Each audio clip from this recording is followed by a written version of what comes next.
Un drame au tribunal a pris une tournure inattendue. Le juge fixa intensément le prisonnier, mais un tatouage changea son expression. Il s'évanouit en le voyant. C'était sa mère. Le juge Marcus Dubois était assis dans son cabinet, examinant méthodiquement les dossiers de l'affaire, pour ce qui semblait être la 100e fois. Le soleil de l'après-midi projetait de longues ombres à travers les stores vénitiens, créant des barres de lumière sur son bureau en acajou. À 55 ans, avec ses cheveux poivre et sel et ses lunettes à monture métallique, il portait le poids de 2 décennies sur le banc. Pourtant, aujourd'hui semblait différent. Un malaise subtil le rongeait depuis le matin. L'affaire elle-même semblait simple. Thomas Renard, un conseiller financier de 35 ans, était accusé d'une fraude d'entreprise élaborée.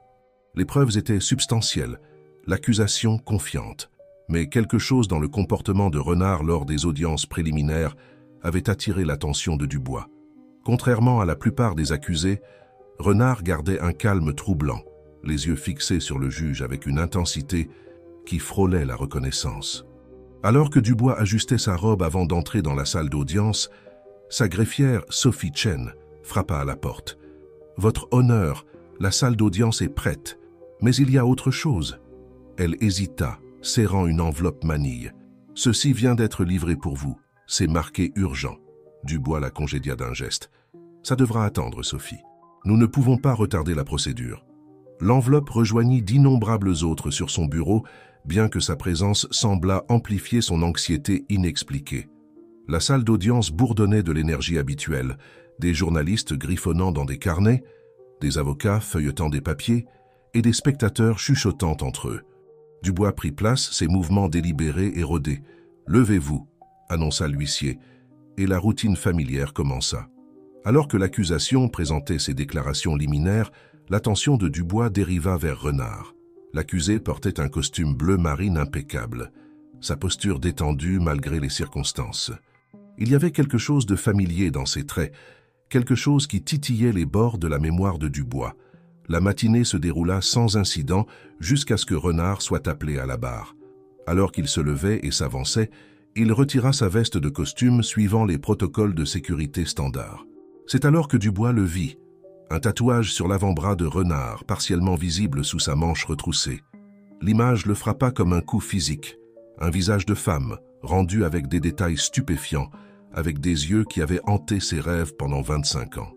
Les mains de Dubois agrippèrent le banc, ses articulations blanchissant. Le visage du tatouage était incontestable. C'était sa mère, Éléonore Dubois, qui avait disparu sans laisser de traces en 1999. Le même sourire doux, le même regard plein de sagesse dans ses yeux, même la petite cicatrice au-dessus de son sourcil droit d'un accident d'enfance. La salle d'audience commença à tourner. La respiration de Dubois devint courte et haletante, sa vision se brouillant sur les bords. Il entendit vaguement des voix inquiètes, vit le visage de Renard passer de la confiance à une véritable alarme.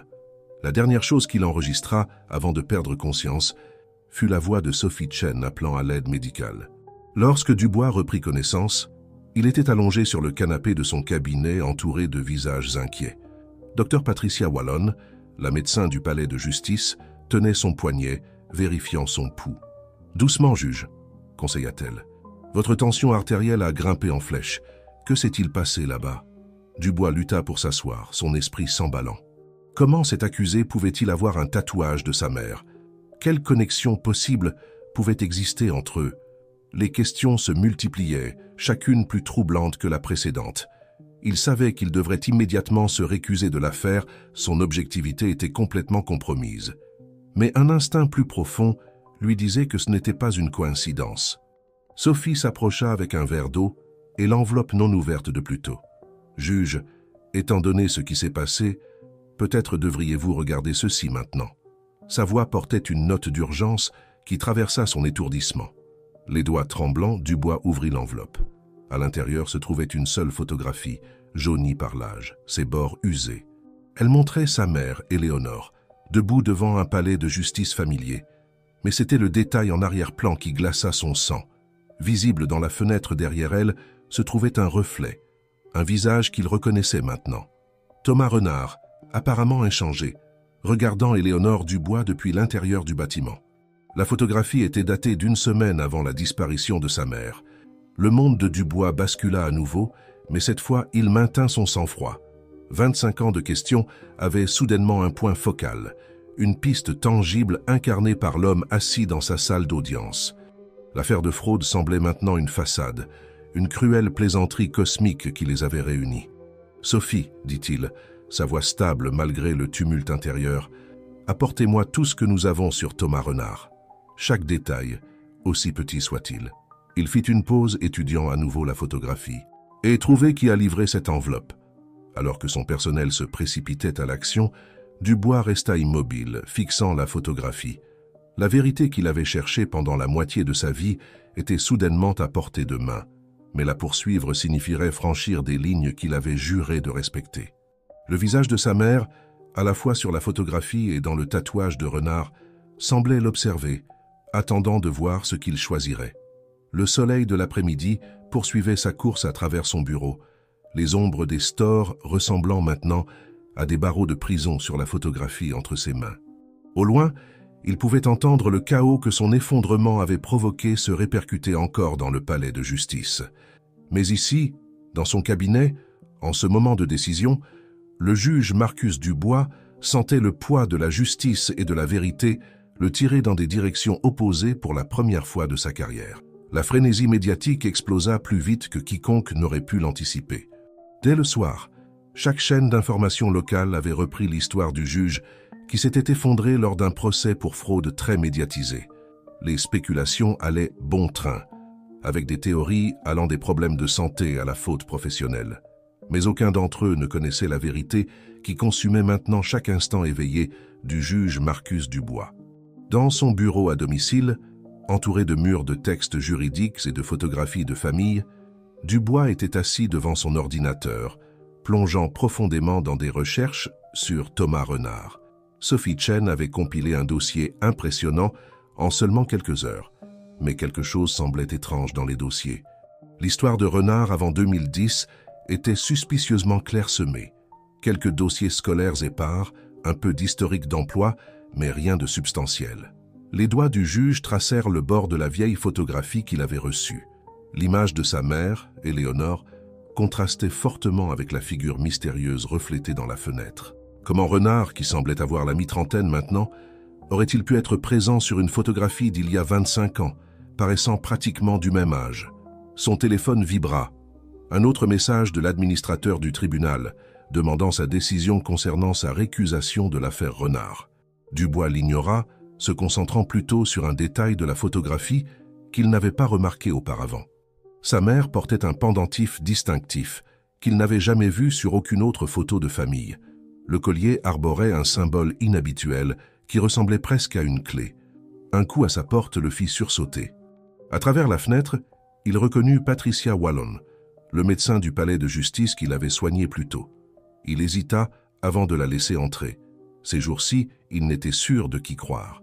« Je suis venu voir comment vous alliez », dit Patricia, son comportement professionnel teinté d'une réelle inquiétude. « Et pour vous montrer quelque chose que je pense que vous devez voir. » Elle sortit sa tablette affichant un scan médical. « Vous remarquez quelque chose d'inhabituel ?»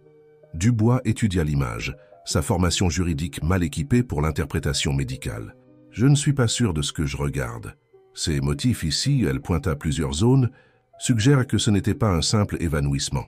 Votre activité cérébrale a montré des signes de traumatisme de reconnaissance, une réponse psychologique à la vue de quelque chose qui déclenche des souvenirs profondément enfouis. » Le juge s'assit lourdement dans son fauteuil en cuir. « Des souvenirs de quoi ? » « C'est justement ça. » Patricia se pencha en avant, baissant la voix. « Selon votre historique médical, vous avez vécu un épisode similaire il y a 25 ans, juste après la disparition de votre mère. Les motifs sont presque identiques. » L'esprit de Dubois revint en arrière vers cette terrible époque. Les jours après la disparition de sa mère étaient pour la plupart flous, mais il se souvenait de s'être réveillé dans un hôpital, confus et désorienté. Les médecins avaient attribué cela au stress et au chagrin, mais maintenant, il y a autre chose, Patricia continua, sortant un vieux dossier médical. J'ai fait quelques recherches. Le médecin qui vous a soigné à l'époque, le docteur Jacques Moreau, il a écrit quelque chose d'intéressant dans ses notes. Il a mentionné que vous répétiez une phrase pendant que vous étiez inconscient. La clé est dans son sourire. Les yeux de Dubois se dirigèrent brusquement vers la photographie sur son bureau, vers le doux sourire de sa mère, vers le pendentif en forme de clé autour de son cou. Une connexion qu'il ne pouvait pas tout à fait saisir titillait les bords de sa conscience. Sa sonnette retentit, interrompant ses pensées. À travers le flux de la caméra de sécurité sur son téléphone, il vit Sophie Chen, tenant une grande enveloppe et l'air agité. Il la laissa entrer, notant comment elle jetait nerveusement un coup d'œil par-dessus son épaule. « Juge Dubois, dit-elle reprenant son souffle, j'ai trouvé quelque chose à propos de l'affaire Renard qui n'a pas de sens. Les preuves originales qui ont déclenché l'enquête pour fraude, elles provenaient d'une source anonyme, mais j'ai réussi à retracer l'adresse IP. Elle étalait plusieurs documents sur son bureau. Le tuyau venait de l'ancien cabinet d'avocat de votre mère. La pièce tomba dans le silence alors que les implications s'installaient. Dubois reprit la photographie, l'étudiant avec une intensité renouvelée. Le palais de justice en arrière-plan, ce n'était pas n'importe quel palais de justice. C'était le même bâtiment où sa mère avait travaillé sur sa dernière affaire, une affaire qui n'était jamais arrivée au procès. « Il y a un lien ici », murmura-t-il, plus pour lui-même que pour ses visiteurs. Quelque chose de plus grand que l'affaire de fraude de Renard, plus grand que... Il s'interrompit alors que ses yeux captèrent quelque chose dans le coin de la photographie. Caché dans les ombres, à peine visible, se trouvait une autre figure, quelqu'un qu'il reconnaissait. Patricia s'approcha pour regarder, mais Dubois glissa rapidement la photographie dans le tiroir de son bureau. Un instinct lui disait de garder ce détail pour lui, du moins pour l'instant. « Merci à vous deux d'être venus, » dit-il, son masque judiciaire se remettant en place. « J'ai besoin d'un peu de temps pour digérer tout cela. » Après leur départ, Dubois retourna à son ordinateur, ses doigts planant au-dessus du clavier. Il avait évité de rechercher le nom de sa mère pendant des années. La douleur trop vive, les souvenirs trop précieux pour les soumettre aux froids algorithmes d'Internet. Mais maintenant il tapa. Éléonore Dubois, avocate affaires 1999. Les résultats de recherche se chargèrent et son écran se remplit de gros titres qu'il n'avait jamais vus auparavant. Des articles sur une mystérieuse affaire de lanceur d'alerte d'entreprise, des références à des documents scellés. Et enfoui dans la 4e page de résultats, une petite notice nécrologique pour le docteur Jacques Moreau, datée d'1 semaine seulement après qu'il ait soigné Dubois en 1999. Le juge Marc Benoît se pencha en arrière, son esprit assemblant des fragments d'un puzzle qu'il ne comprenait pas encore. Le tatouage, la photographie, les dossiers médicaux, la dernière affaire de sa mère, ils étaient tous connectés par des fils invisibles, tissant un motif qu'il commençait à peine à discerner. Dehors, le soleil s'était couché, laissant son bureau dans l'ombre. Benoît se dirigea vers sa fenêtre, observant les lumières qui s'allumaient dans toute la ville. Quelque part là-bas, Thomas Rousseau était assis dans une cellule, portant le visage de sa mère sur sa peau comme un message écrit à l'encre et au mystère. Demain, Benoît devrait décider, se récuser et laisser la vérité lui échapper, ou plonger plus profondément dans un passé qui semblait déterminé à refaire surface. Le pendentif en forme de clé sur la photographie persistait dans son esprit. « La clé est dans son sourire », avait dit son moi inconscient il y a toutes ces années. Peut-être était-il temps de finalement déverrouiller la porte que ces mots avaient indiquée. Le parloir du centre de détention était étrangement calme pour un mardi matin. Thomas Rousseau était assis en face de son avocat, Michel Torres, ses manches retroussées exposant délibérément le tatouage qui avait causé un tel chaos dans la salle d'audience. L'image d'Éléonore Benoît semblait presque luminescente, sous les dures lumières fluorescentes. « Il demande l'annulation du procès », expliqua Torres, étalant divers articles de journaux sur la table métallique. La réaction du juge Benoît a soulevé des questions sur sa capacité à rester impartial. Cela pourrait jouer en notre faveur, mais il fit une pause, étudiant l'expression impassible de son client. « Thomas, vous devez me dire la vérité. Quel est votre lien avec Éléonore Benoît ?» Rousseau traça le contour du tatouage avec son doigt, un geste qui semblait presque inconscient. « La vérité n'est pas toujours ce que nous pensons, Michel. » Sa voix était douce mais claire. « Saviez-vous qu'Éléonore Benoît travaillait à exposer une fraude d'entreprise avant sa disparition, le même type de fraude dont je suis accusé d'avoir découvert ?» Torres se pencha en arrière, la surprise évidente sur son visage. « Vous dites qu'il y a un lien entre votre affaire et son travail ? Je dis qu'il y a 25 ans, Éléonore Benoît a découvert quelque chose que des personnes puissantes voulaient garder caché. Quelque chose à propos de dossiers manipulés, de comptes cachés et d'un réseau d'influence qui s'étendait à chaque institution majeure de cette ville. Les yeux de Rousseau se tournèrent vers la caméra de sécurité dans le coin. Le même réseau dont j'ai trouvé des preuves l'année dernière. De l'autre côté de la ville, Sarah Chen était assise dans un petit café, rencontrant Patricia Walsh loin des regards indiscrets du palais de justice. Le médecin poussa un vieux dossier Manila à travers la table. « J'ai trouvé cela dans les archives de l'hôpital », dit Patricia. Les notes complètes du docteur Morrison sur l'épisode du juge Benoît en 1999. Il y a quelque chose ici qui n'était pas dans le rapport officiel. Elle pointa du doigt une annotation griffonnée à la hâte. Le juge ne répétait pas seulement « la clé est dans son sourire ». Il mentionnait aussi quelque chose à propos du cercle des gardiens. La main de Sarah trembla alors qu'elle atteignait sa tablette. « Regardez ceci ». Elle fit apparaître un vieil article de journal. La dernière affaire d'Éléonore Benoît, elle enquêtait sur un groupe de dirigeants d'entreprise qui s'appelait « Le Cercle ». Ils étaient soupçonnés de manipuler le système judiciaire, mais l'affaire a disparu après elle. De retour au centre de détention, Rousseau partageait sa propre pièce du puzzle. « J'ai eu ce tatouage il y a 10 ans, mais le design n'était pas mon choix. Une vieille femme m'a approché après que j'ai commencé à enquêter sur la fraude chez Global Corp. Elle m'a montré une photo d'Éléonore Benoît et a dit « Porte son visage et la vérité trouvera son chemin jusqu'à la maison. » Torres fronça les sourcils. « Saviez-vous qui était Éléonore Benoît à ce moment-là »« Non, » admit Rousseau. « Mais je connaissais la vieille femme. C'était Maria Suarez, l'ancienne secrétaire juridique d'Éléonore. Elle avait gardé des preuves en sécurité pendant des décennies, attendant le bon moment, la bonne personne. » Il baissa sa manche, couvrant le tatouage. « Elle a disparu le jour après que j'ai eu ceci, mais elle m'a laissé une clé. Pendant ce temps, le juge Benoît s'était rendu à l'ancien cabinet d'avocat de sa mère, maintenant un élégant immeuble de bureau d'entreprise. L'associé principal, William Harrison, avait accepté de le rencontrer, bien que son malaise soit évident. « Je me souviens bien de votre mère, » dit Harrison, tripotant sa cravate. « Brillante avocate, peut-être trop brillante pour son propre bien. Elle avait cette façon de voir des connexions que les autres manquaient. » Il sortit un vieux dossier personnel. Le jour avant sa disparition, elle m'a demandé de garder ceci en sécurité. Elle a dit que c'était une assurance. Benoît ouvrit le dossier d'une main tremblante. À l'intérieur se trouvait une série de photographies, événements d'entreprise, galas de charité, dîners de juges. Dans chacune, il remarqua le même symbole, subtil, mais présent. Un motif circulaire avec un trou de serrure en son centre.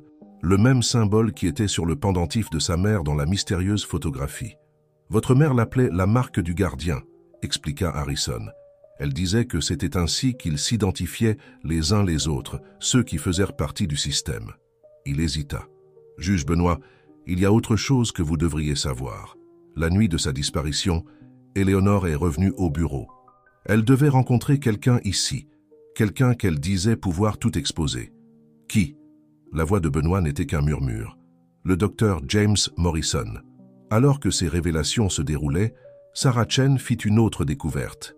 Dans les archives du sous-sol du palais de justice, elle trouva une enveloppe scellée adressée au prochain gardien. La date du cachet de la poste était le jour de la disparition d'Éléonore Benoît, et l'adresse de retour était pour un endroit qui n'existait plus, un bâtiment qui avait brûlé la même nuit où le docteur Morrison avait prétendument perdu la vie. Les pièces commençaient à s'aligner, formant une image à la fois plus claire et plus inquiétante que quiconque ne l'avait imaginé. L'affaire de fraude contre Thomas Rousseau ne concernait pas seulement des crimes financiers. Il s'agissait d'un système d'influence et de contrôle qui opérait dans l'ombre depuis des décennies. Un système qu'Éléonore Benoît avait essayé d'exposer et qui maintenant, à travers un jeu complexe de destin et de conception délibérée, était enfin mis en lumière. Alors que la journée touchait à sa fin, le juge Benoît reçut une visiteuse inattendue dans son bureau. Maria Suarez, maintenant octogénaire mais avec des yeux toujours aussi vifs, se tenait dans l'embrasure de sa porte. « J'attends depuis 25 ans pour vous donner ceci », dit-elle, tendant une petite boîte. À l'intérieur se trouvait un pendentif, identique à celui que sa mère portait sur la photographie. « Votre mère n'était pas seulement une victime », dit doucement Maria. « Elle était une gardienne de la vérité. Et maintenant, il est temps pour vous de comprendre ce que cela signifie vraiment. » Les mains ridées de Maria Suarez tracèrent le motif circulaire sur le pendentif, ses yeux perdus dans les souvenirs. Elle et le juge Benoît étaient assis dans son bureau, la lumière du soir projetant de longues ombres sur des décennies de secrets sur le point d'être révélés. Le pendentif brillait d'une présence presque surnaturelle, sa surface marquée du même motif complexe de trous de serrure qui était apparu sur les vieilles photographies. « Les gardiens n'étaient pas ce que vous pourriez penser », commença Maria, sa voix ferme malgré son âge. « Ce n'étaient pas des justiciers ou une société secrète. C'étaient des gens de conscience, juges, avocats, journalistes, médecins, qui travaillaient au sein du système pour protéger la vérité et la justice lorsque les méthodes traditionnelles échouaient. » Elle plaça le pendentif dans la paume de Benoît. « Votre mère était l'une des plus dévouées parmi eux. » Benoît étudia le pendentif, sentant son poids, à la fois physique et symbolique. « Pourquoi ne m'a-t-elle jamais rien dit ?»« Pour vous protéger, » répondit Maria. Le cercle fonctionnait en manipulant l'influence, pas par la violence. Il contrôlait les juges par le chantage, les avocats par des menaces sur leur carrière, les journalistes par la pression économique. Éléonore a découvert que leur réseau allait plus loin que quiconque ne l'imaginait, atteignant chaque institution majeure de la ville. De l'autre côté de la ville, Sarah Chen rencontrait la sœur de Thomas Rousseau, Claire, dans un petit restaurant. Contrairement à son frère, Claire Rousseau portait ses émotions ouvertement, ses mains jouant nerveusement avec sa tasse de café tandis qu'elle parlait. « Thomas a changé après avoir rencontré Maria », expliqua Claire. « Il avait toujours été éthique dans son travail de conseiller financier, mais après cette rencontre, il est devenu obsédé par la découverte de quelque chose de plus grand. Il a dit qu'il comprenait enfin pourquoi notre père nous avait quittés quand nous étions enfants. » Elle sortit une vieille photographie de son sac à main. Celle-ci a été prise la veille de la disparition de papa. La photo montrait une version plus jeune de leur père, se tenant fièrement devant le même palais de justice où Éléonore Benoît avait été photographiée. Il portait un pendentif identique à celui que Maria venait de donner au juge Benoît. Pendant ce temps, Patricia Walsh avait fait une percée dans ses recherches. Les dossiers de l'hôpital révélaient que le docteur Morrison n'avait pas péri dans un accident comme on l'avait rapporté. Elle avait trouvé un dossier médical scellé qui suggérait qu'il avait été admis dans un établissement médical privé la nuit de l'incendie, pour être ensuite libéré sous un nom différent. Dans sa cellule, Thomas Rousseau écrivait dans un journal, documentant tout ce dont il se souvenait de son enquête. « Le cercle ne contrôle pas seulement par la peur », écrivit-il. « Il crée des versions alternatives de la réalité. Ils rendent la vérité elle-même fluide, peu fiable. Mais ils n'avaient pas compté sur le fait qu'Éléonore Benoît trouverait leurs faiblesses, leur besoin de garder des traces de tout. » Le juge Benoît était assis dans son bureau écoutant Maria continuer à dévoiler le passé. « Le pendentif n'est pas seulement un symbole », expliqua-t-elle. « C'est une clé pour comprendre leur système. Éléonore a découvert que le cercle maintenait deux ensembles de dossiers pour tout, la version publique et la vérité. Elle a trouvé leurs archives, mais elle avait besoin d'aide pour les déchiffrer. « Le docteur Morrison », murmura Benoît, les pièces s'emboîtant. Maria acquiesça. Il n'était pas seulement médecin. C'était un cryptographe qui avait travaillé pour plusieurs grandes institutions financières. Il a découvert que le cercle utilisait les dossiers médicaux pour cacher leurs activités réelles. Transfert de patients, internement psychiatrique, congés médicaux, tous des couvertures pour leur manipulation de figures clés dans le système judiciaire. L'enquête de Sarah Chen l'a conduite à une découverte surprenante dans le sous-sol du palais de justice. Derrière un panneau de vieilles armoires de classement, elle trouva une porte cachée avec un trou de serrure circulaire. Le symbole correspondait exactement au pendentif. Alors que ces révélations se déroulaient, William Harrison prit une décision dans son bureau au cabinet d'avocat. Il ouvrit un coffre-fort qui n'avait pas été touché depuis 25 ans, en retirant un épais dossier étiqueté « Protocole du gardien ».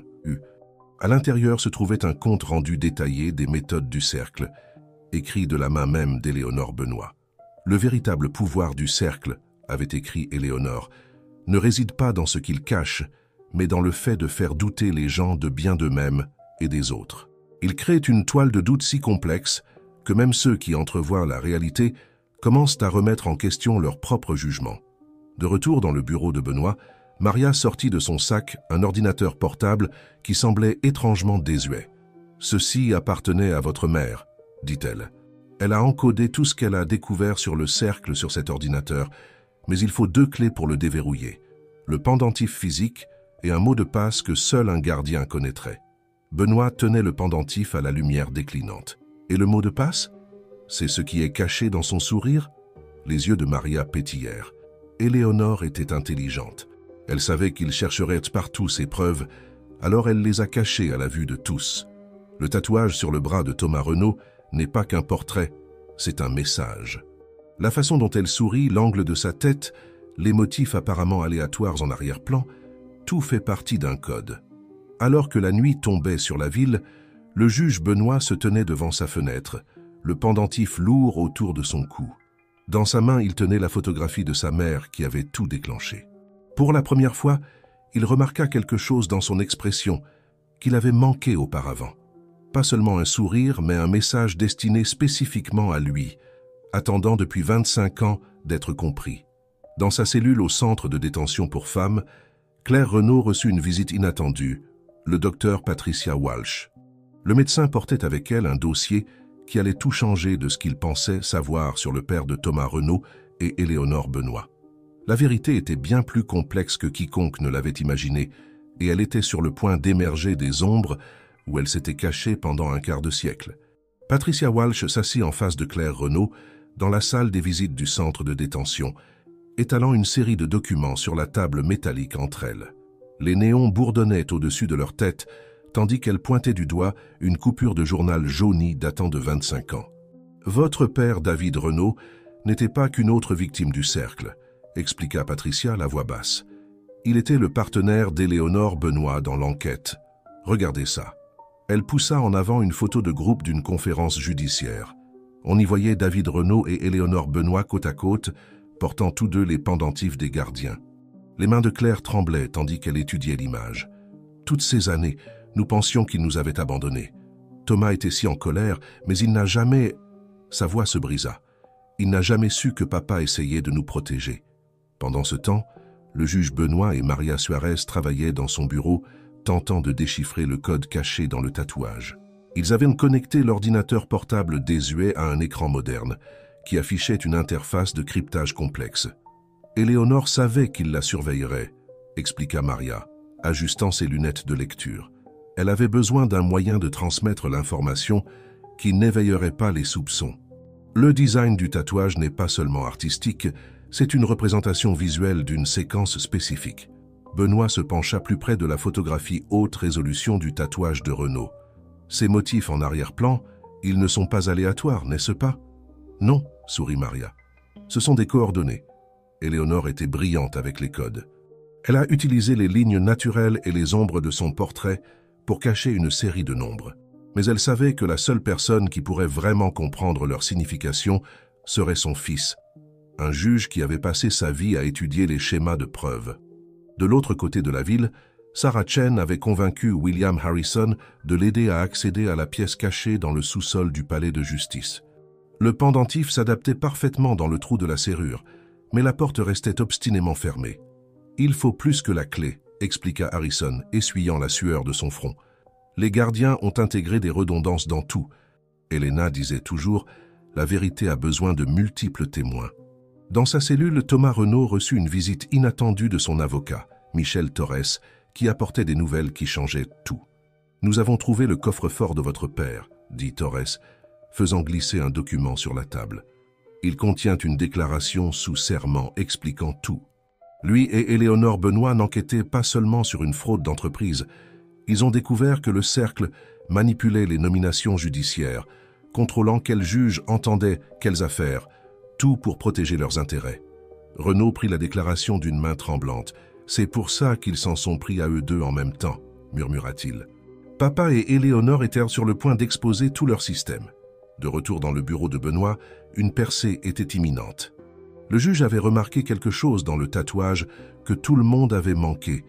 Une minuscule imperfection dans le sourire de sa mère, une légère asymétrie qui correspondait à une séquence mathématique qu'il reconnaissait de ses années à présider des affaires de fraude financière. « Ce ne sont pas que des coordonnées », s'exclama-t-il. « C'est une clé de codage. » Regardez comment les ombres tombent sur son visage.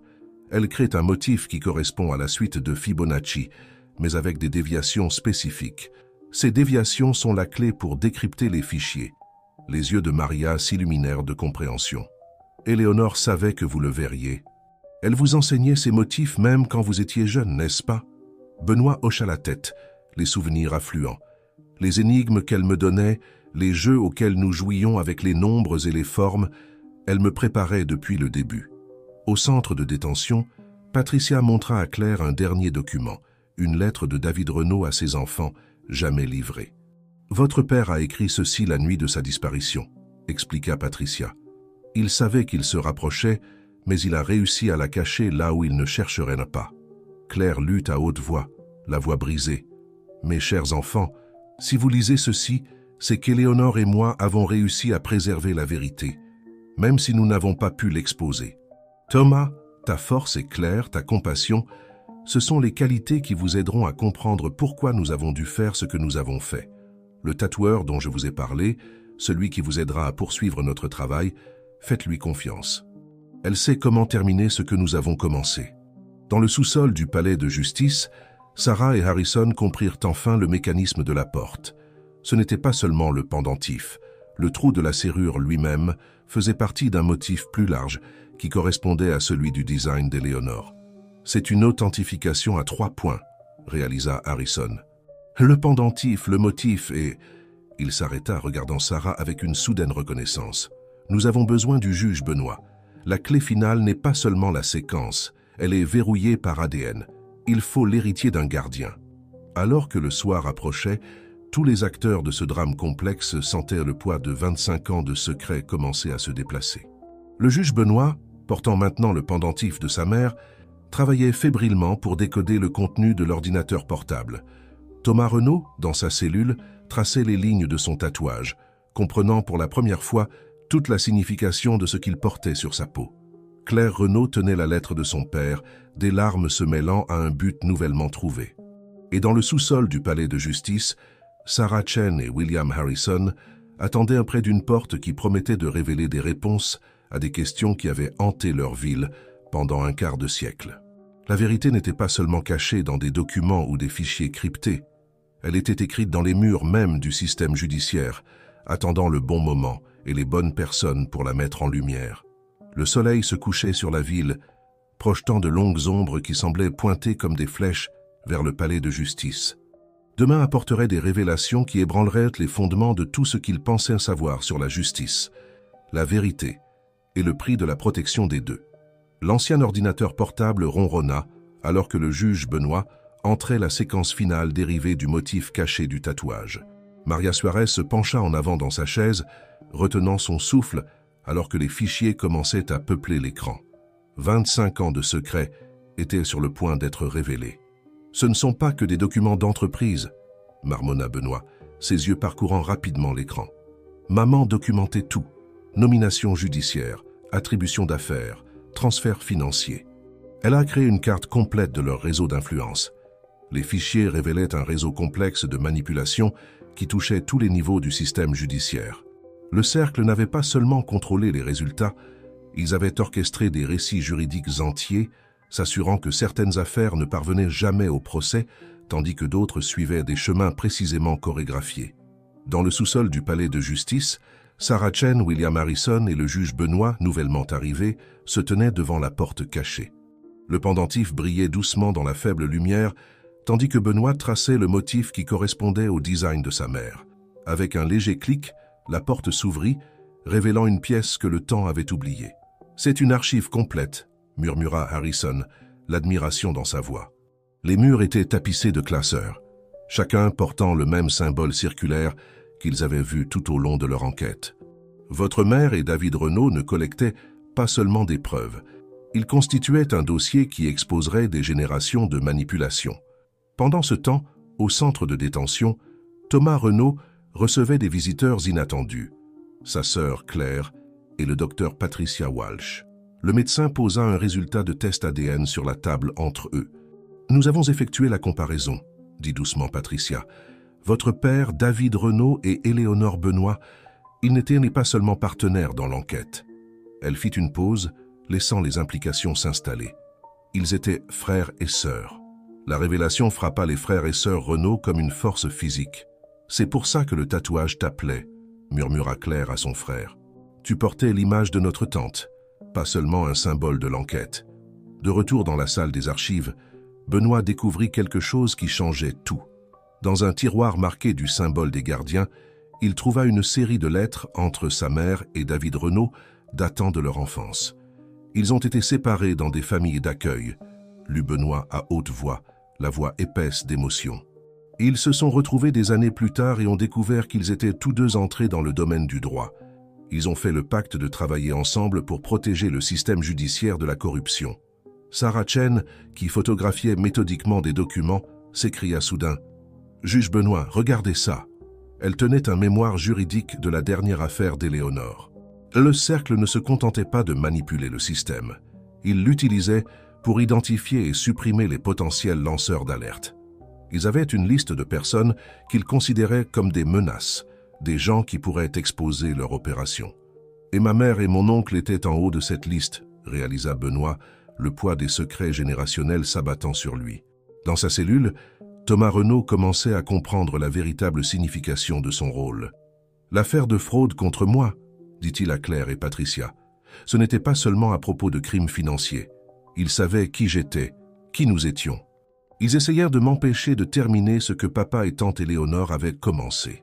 Maria Suarez, toujours en train de travailler sur le contenu de l'ordinateur portable dans le bureau de Benoît, trouva un fichier vidéo qui avait été crypté avec une couche de sécurité supplémentaire. Lorsqu'ils réussirent enfin à l'ouvrir, le visage d'Éléonore Benoît remplit l'écran, enregistré quelques jours seulement avant sa disparition.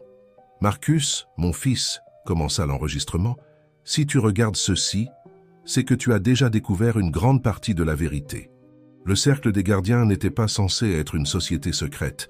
Il devait être un réseau de personnes dédiées à protéger la justice de ceux qui voudraient la corrompre.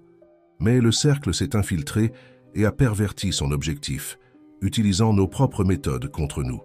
La vidéo continuait, révélant comment Éléonore et David avaient découvert le plan ultime du cercle, créer un système judiciaire entièrement contrôlé, où chaque affaire importante serait prédéterminée, chaque juge soigneusement manipulé, chaque résultat conçu pour protéger leurs intérêts. Alors que la nuit tombait, les différents acteurs de ce drame générationnel se retrouvèrent attirés vers le palais de justice. Le juge Benoît, Thomas et Claire Renaud, Patricia Walsh, Sarah Chen et Maria Suarez se rassemblèrent dans la salle des archives, entourés par les preuves d'une lutte de 25 ans pour la vérité. « Il y a encore une chose que vous devez voir », dit Maria en sortant un dernier document de son sac. « Éléonore m'a laissé ceci, à remettre uniquement lorsque toutes les pièces seraient en place. » Elle tendit une enveloppe à Benoît, dont le sceau portait le symbole du gardien. À l'intérieur se trouvait une carte de la ville, marquée d'emplacement qui correspondait au motif du tatouage.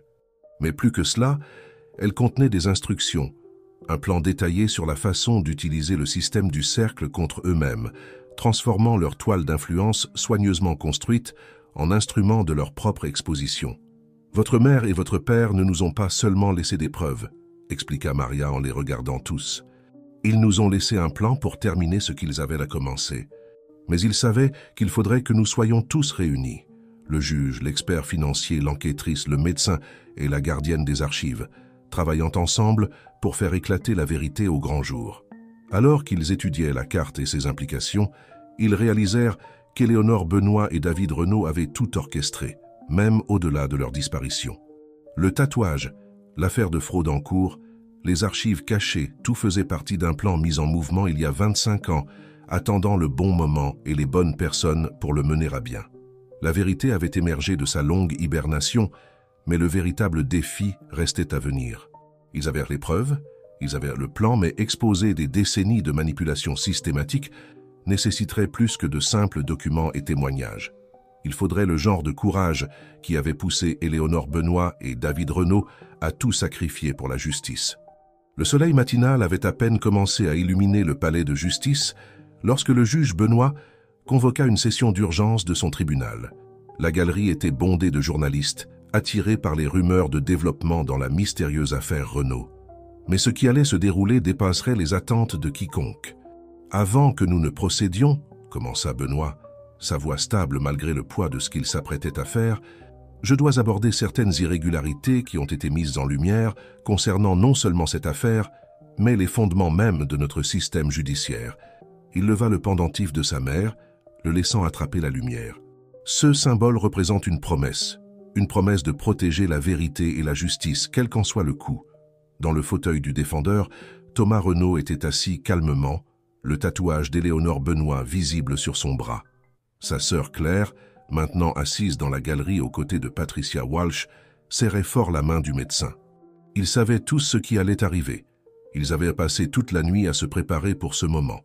Sarah Chen, positionnée à son poste habituel de greffière, commença à entrer méthodiquement des documents dans le dossier du tribunal, des centaines de pages provenant de la salle des archives, chacune soigneusement sélectionnée pour raconter l'histoire de décennies de manipulation. William Harrison se tenait prêt avec des preuves supplémentaires, son témoignage préparé pour vérifier l'authenticité de chaque document. « Votre honneur, interrompit le procureur en se levant, je dois m'opposer à ces procédures irrégulières. L'affaire de fraude contre M. Renaud est simple et... l'est-elle vraiment ?» La question de Benoît trancha l'air comme une lame. Il appuya sur un bouton et les écrans de la salle d'audience s'animèrent, affichant le contenu de l'ordinateur portable d'Éléonore. Parlons de ce qui est vraiment simple.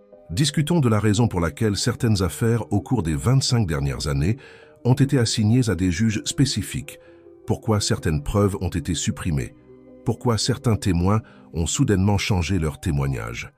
Maria Suarez, assise au premier rang, sourit tranquillement.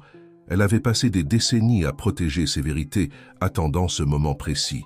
Maintenant, elle regardait le juge.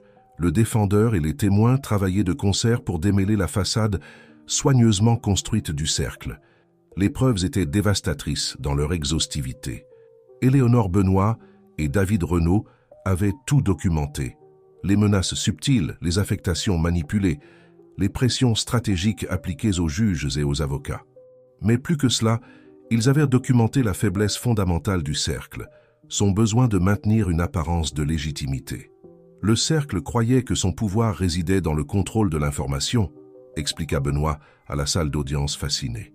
Mais ma mère et mon oncle comprenaient que la véritable justice exige la transparence. Ils ont créé un système à l'intérieur du système, recueillant des preuves même alors qu'ils semblaient en être les victimes. Thomas Renaud fut appelé à témoigner.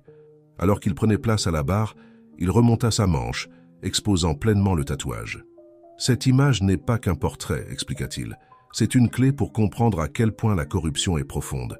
Chaque ombre, chaque ligne contient des informations sur des affaires spécifiques, des juges spécifiques, des manipulations spécifiques de la justice. » Les écrans de la salle d'audience affichaient une analyse complexe des motifs cachés du tatouage, superposés avec des dossiers judiciaires et des transactions financières. Patricia Walsh présenta des dossiers médicaux, montrant comment le cercle avait utilisé des établissements de santé pour cacher leurs activités. Sarah Chen démontra le lien entre des affaires apparemment sans rapport qui servaient tous les intérêts du cercle. Mais ce fut le témoignage de William Harrison qui choqua vraiment la salle d'audience. En tant qu'associé senior de l'ancien cabinet d'Éléonore, il avait été utilisé à son insu par le cercle pendant des années.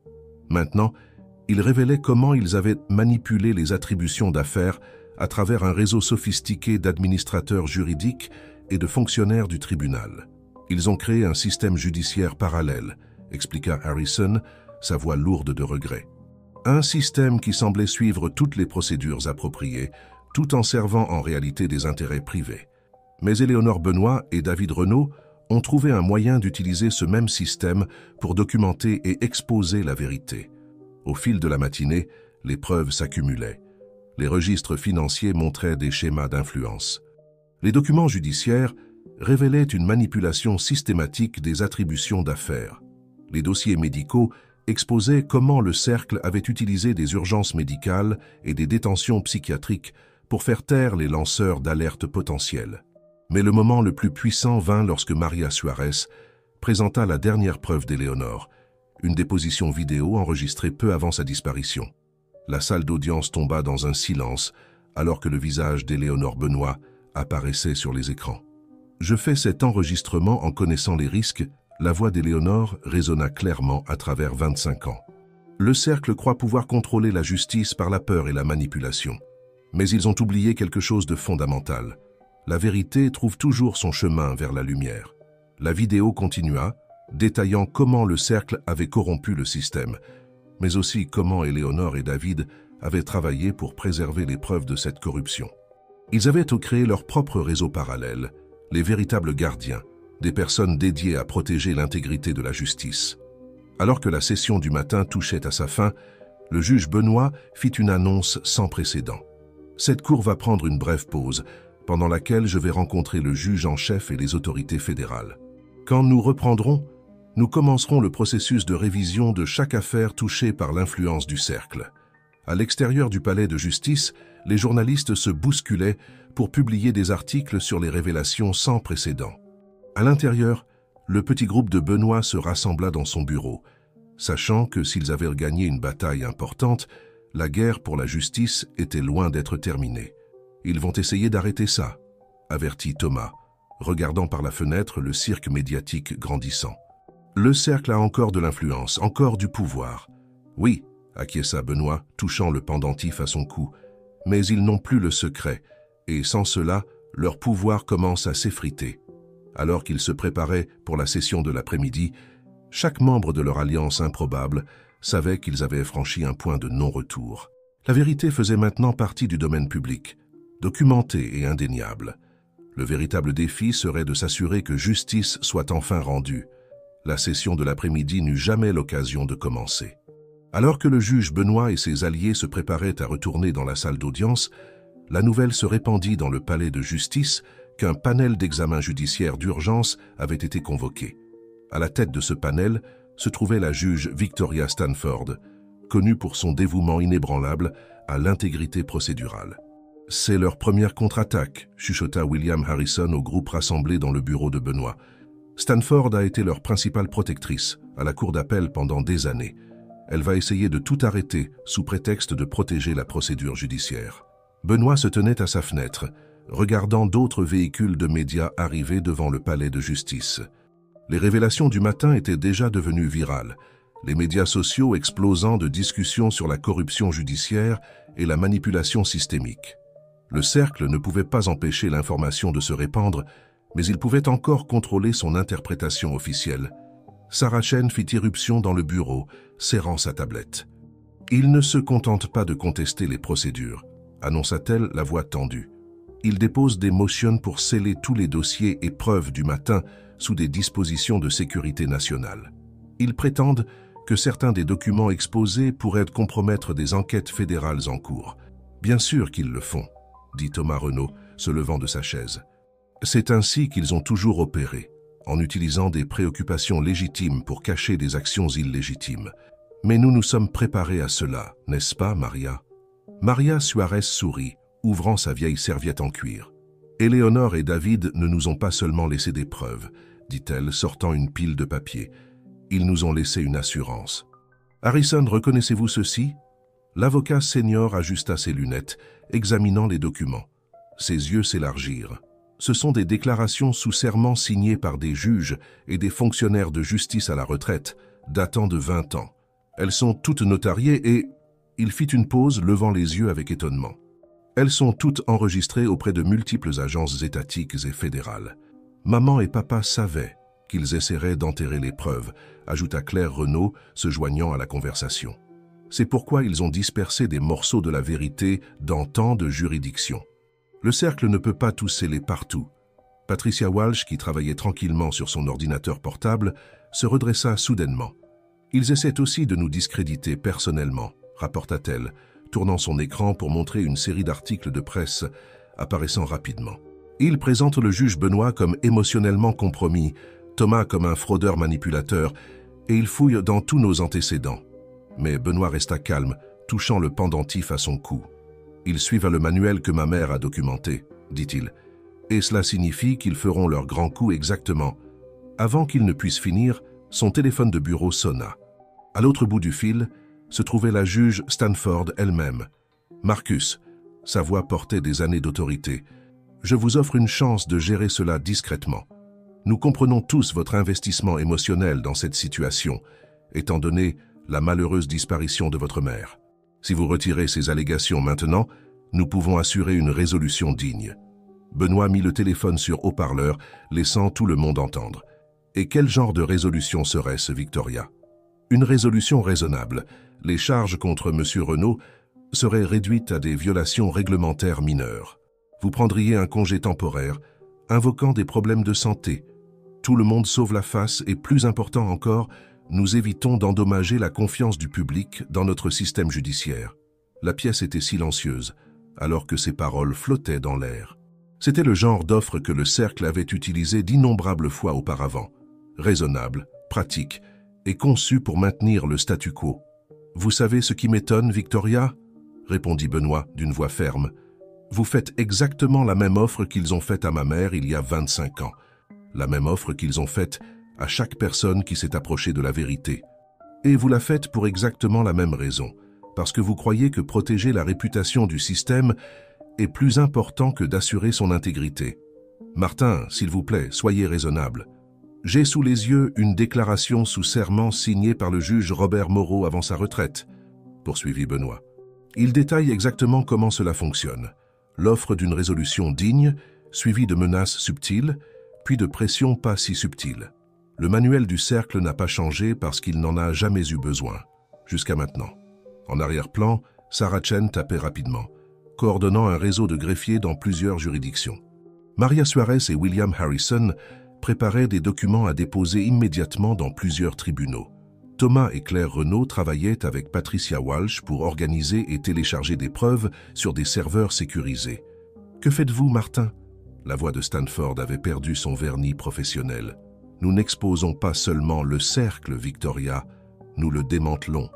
En ce moment même, chaque élément de preuve que nous avons présenté ce matin est déposé dans 17 juridictions différentes.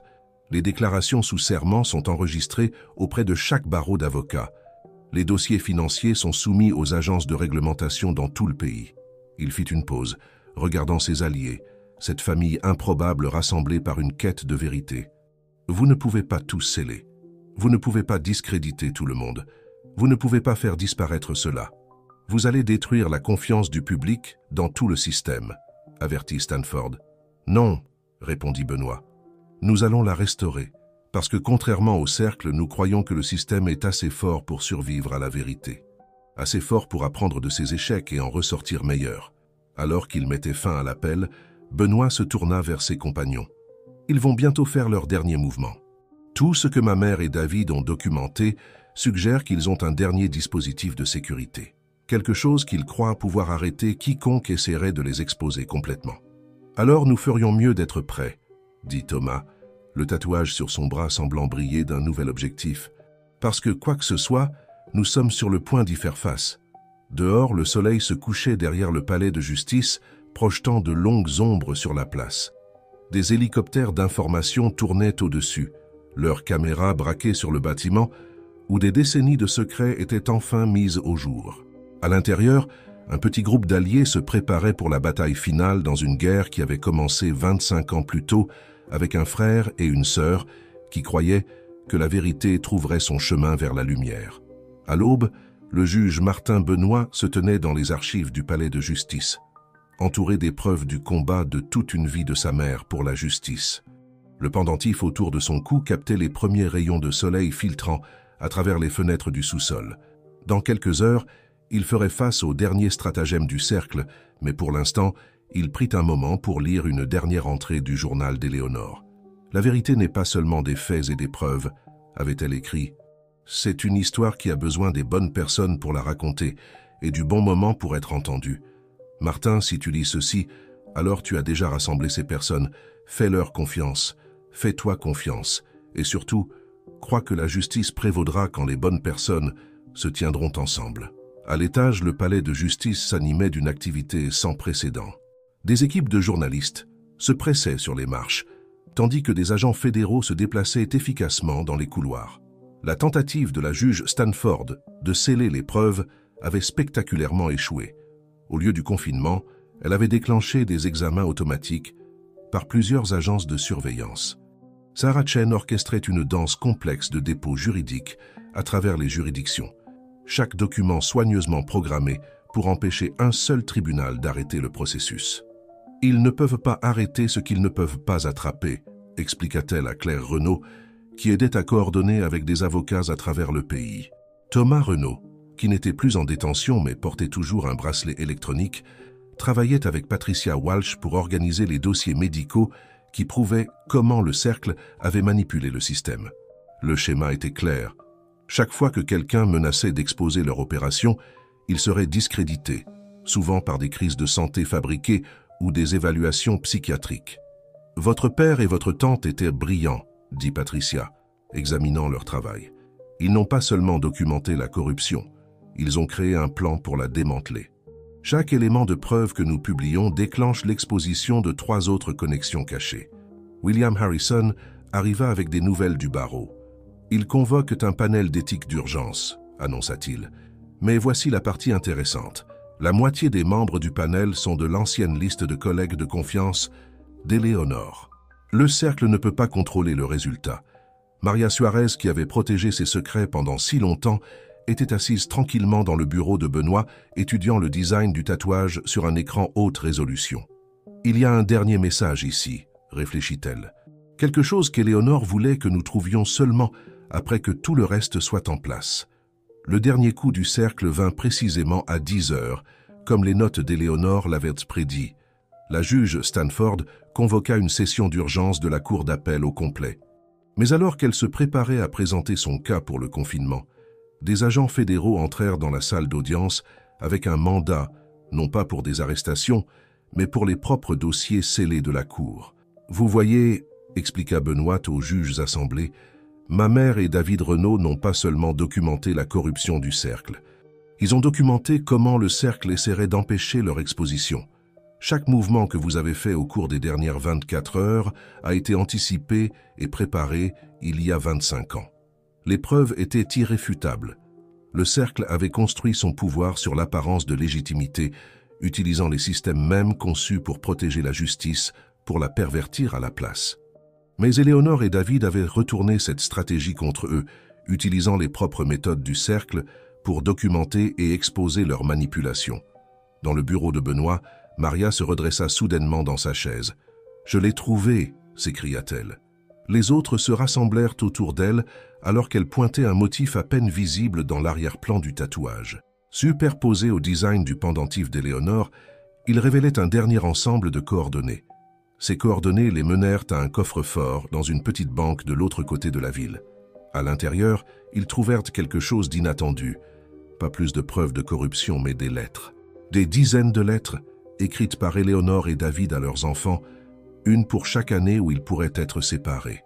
Ils savaient qu'ils ne nous verraient peut-être pas grandir, murmura Claire, tenant l'une des lettres.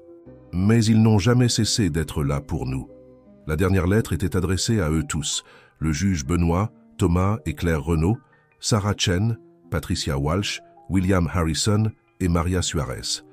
Elle était datée de quelques jours avant la disparition d'Éléonore et David. « À ceux qui ont trouvé la vérité », lut Benoît à haute voix, sa voix épaisse d'émotion. « Si vous lisez ceci, alors vous avez déjà gagné. Le pouvoir du cercle a toujours été une illusion, maintenue en faisant douter les bonnes personnes d'elles-mêmes et les unes des autres. En travaillant ensemble, vous avez déjà brisé ce sort. Les preuves que vous avez découvertes feront le reste. » La lettre continuait. Mais la vraie victoire n'est pas dans l'exposition du cercle. C'est dans la preuve que la justice ne dépend pas de systèmes parfaits, mais de personnes prêtes à se tenir ensemble pour ce qui est juste. C'est le véritable héritage que nous espérions laisser, pas seulement pour nos enfants, mais pour tous ceux qui croient en la justice. Au fil de la journée, le réseau soigneusement construit du cercle commença à se défaire. Des juges se récusèrent des affaires qu'ils avaient manipulées. Des avocats se manifestèrent avec des preuves de coercition passées. Des fonctionnaires judiciaires révélèrent des décennies de documents cachés. À la fin, ce ne fut pas une confrontation dramatique qui fit tomber le cercle, mais le courage tranquille de centaines de personnes choisissant la vérité plutôt que le confort, la justice plutôt que la sécurité. Le système ne s'était pas effondré. Il avait commencé à se guérir lui-même. Un mois plus tard, le juge Benoît était assis dans son bureau, regardant une photographie encadrée sur son mur.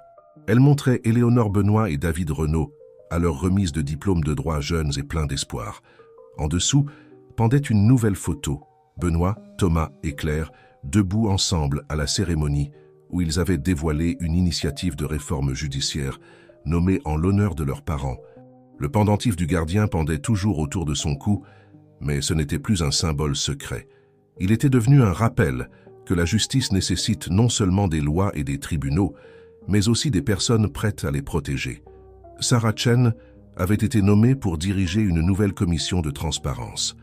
Patricia Walsh développait des programmes pour protéger les lanceurs d'alerte. William Harrison avait transformé son cabinet en un centre d'éthique judiciaire. Maria Suarez écrivait enfin ses mémoires, racontant l'histoire qu'elle avait protégée pendant si longtemps. Thomas et Claire Renaud avaient fait la paix avec le choix de leur père, comprenant que sa disparition avait été un acte d'amour et de courage. Le tatouage sur le bras de Thomas, autrefois un mystère, était maintenant un symbole d'espoir pour d'autres luttant pour la justice. Alors que Benoît se préparait à partir pour la journée, il toucha une dernière fois le pendentif. Finalement, sa mère et son oncle avaient eu raison. La vérité n'avait pas seulement trouvé son chemin vers la maison, elle avait trouvé son chemin dans les cœurs de personnes qui la protégeraient pour les générations à venir. Le soleil se couchait derrière le palais de justice, sa lumière attrapant le symbole du gardien, maintenant fièrement affiché au-dessus de l'entrée. À l'intérieur et à l'extérieur, le bâtiment bourdonnait de l'énergie d'un système en renouvellement, prouvant que la justice, bien que jamais parfaite, pouvait toujours être améliorée par ceux qui y croyaient.